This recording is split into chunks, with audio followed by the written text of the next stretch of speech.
গভীৰ নিশা গভীৰ নিশাত যেতিয়া সকলো শুই পৰে তেতিয়া মই সাৰে থাকোঁ কাৰণ গভীৰ নিশাৰ নিঃশব্দ সময় মোৰ বৰ ভাল লাগে তেতিয়া পৃথিৱীখনে সম্পূৰ্ণৰূপে শুই পৰে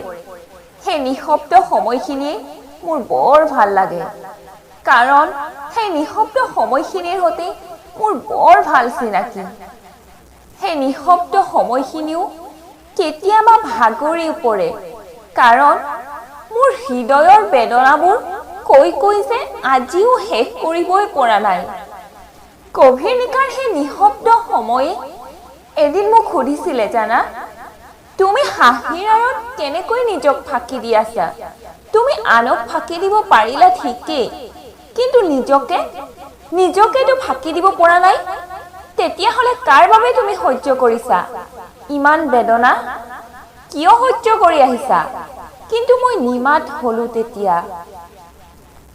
হঠাতে মাত লগালে নহয় জোনবাইয়ে আৰু ক'লে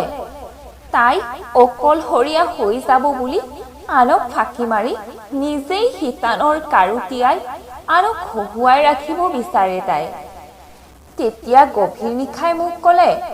সেই যে জোনবাইৰ পোহৰ দেখিছা নহয় সেই পোহৰ